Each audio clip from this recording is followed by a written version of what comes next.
Let me guess, you've sat in a strategic planning meeting that felt productive in the moment, but a month later, nothing actually changed. There were ideas, there were conversations, but no real clarity, no momentum, and of course, no follow through. Today, we are going to talk about how you can run a strategic planning session that actually works, step by step. Welcome to Build Better Teams, the podcast for leaders who want to improve collaboration, strengthen communication, and create real alignment inside their teams. Here we explore team building strategies, leadership development, and hands on approaches like Lego Serious Play that help teams think, build, and solve problems together. Let's get started so you can lead more effective, aligned, and engaged organizations. Welcome back to the Build Better Teams podcast. I am your host, Shannon Russell. I want to thank you so much for being here as we're in the early stages of the Build Better Teams podcast. You're listening here, you're engaging. It means so much to me. So thank you.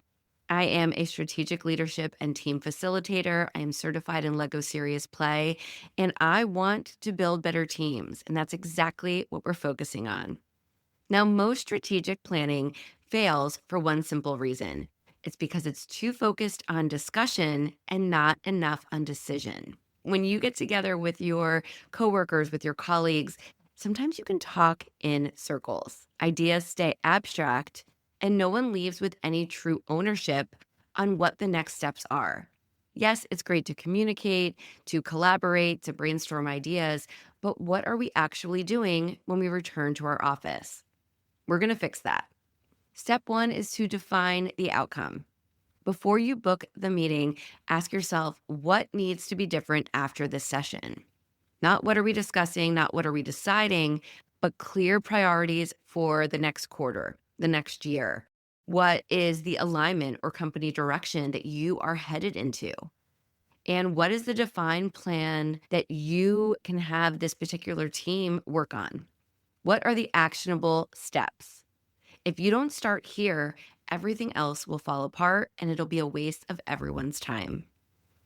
Step two is get the right people in the room. This might sound obvious, but it's often missed.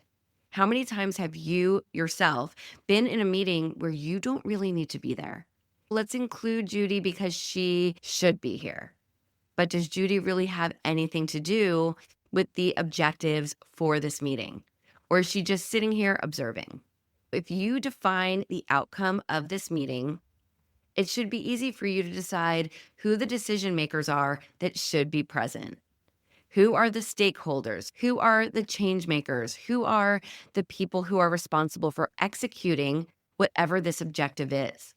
Not just leadership, not just managers, but the right mix of people who are going to strategically help your organization plan for the next quarter, the next 6 months, the next year. With too many voices in that room, there can be chaos and confusion. And with too few, there can be holes, blind spots. You don't want to be sitting in this meeting really thinking that you're moving forward and realizing that you forgot someone who really plays a crucial role in making these decisions. Really deciding who needs to be in this room and who does not should be a priority. Now, after you have the objective for this meeting and you have the right people in those chairs, let's talk about structuring the session for success. A strategic planning session should not feel like an open-ended conversation because, again, that's where there's holes. That's where there's a lot of talk with no action. What you want to do is really create that flow. Here's where we are now. Here's where we're going. What's getting in our way currently? And what are we committing to before we walk out these doors or before we hang up this Zoom call? What are we committing to doing to actually move forward with this plan? Without structure, without an agenda to really hold the focus of this meeting, you will start going adrift. You will start feeling like your momentum is fading fast. With structure, you are keeping to exactly what it is you want to discuss, how you can get those outcomes defined clearly, and doing it all without wasting people's time, feeling like, hey, this was a really productive meeting. And that's what we all want. No one wants to go to a meeting to talk about the next meeting. Let's make things happen when we're all together, focused on the same objective, the same outcome. Next is step 4. While you're in this meeting, you want to make thinking visible. When people are thinking, but it stays in their heads, that is where we lose momentum. In most meetings, people are thinking, they have the great ideas, but they stay quiet. And so those ideas stay in their heads. And I can raise my hand and say that I used to do that when I worked in television. I would be one of the few females in the room and I would keep quiet.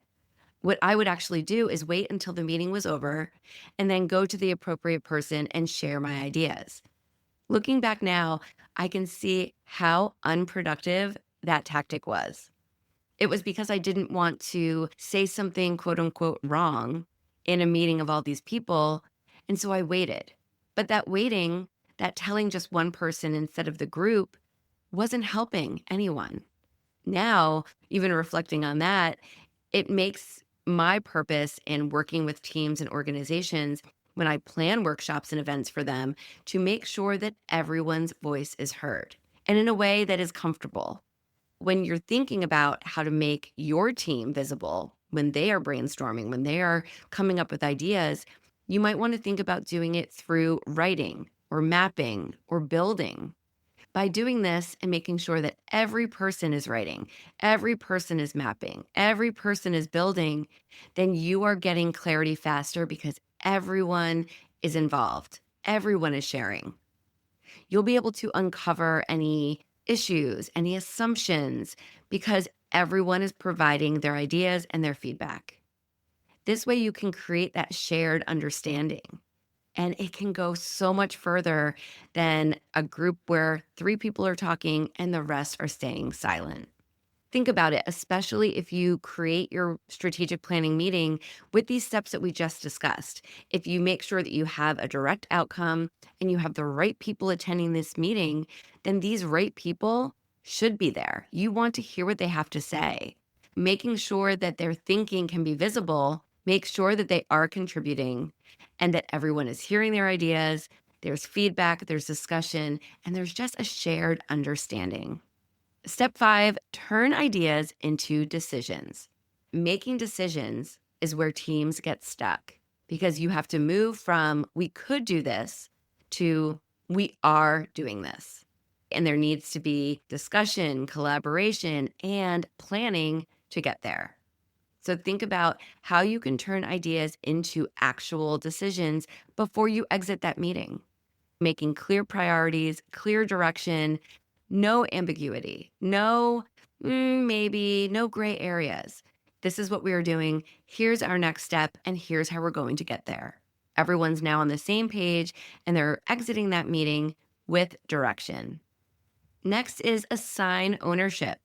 If you know your direction, who is actually going to make sure that it's implemented? If everyone owns it, then no one owns it. Everyone needs to know what their role is in planning out this strategy. Every priority needs a clear owner, a timeline, a next step.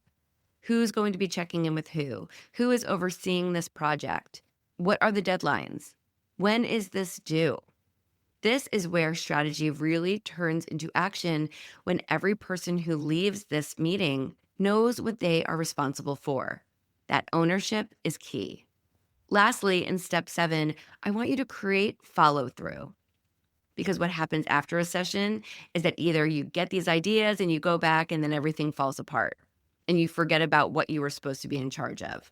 Or, yeah, those are great ideas, but now I've got this other emergency happening that I have to focus on. No, instead, we are creating the follow through before the meeting is over. Everyone knows what they're responsible for, but what happens after the session? Creating follow through helps you decide how will this progress be tracked?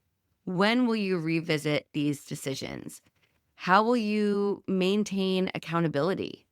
Having one person be that supervisor is great, but also knowing that, okay, everyone needs to work on their role and get back to us in 1 week, 2 weeks, 1 month. Without a solid plan for follow through, even the best sessions goals will fade. This is exactly what I help teams do in my strategic planning workshops. It's not just talking about ideas, but building clarity, alignment, communication, and then a plan to actually move forward. It is so important to me that when I am partnering with an organization to run a strategic planning workshop, I am helping them make sure that when we leave that session, they have everything they need for the next steps, that we are getting to every problem, every outcome, and it's all aligned and ready to go. Now, if you found this episode helpful, make sure you follow the show. Build Better Teams is a brand new podcast, and I am so happy you're here to join me as we think about ways to build better teams through better team building workshops and leadership retreats. And if you are planning a strategic session or an offsite, this is exactly the kind of work I help teams design and facilitate. Head to buildbetterteamsconsulting.com and I will link to it in the notes below. You can book a free strategy call with me and we can talk through your goals for your next meeting. Again, thank you so much for listening. I'd be so happy if you left a review or shared this podcast with a friend. I am your host, Shannon Russell, wishing you a wonderful day, and I will speak to you again on the next episode of the Build Better Teams podcast.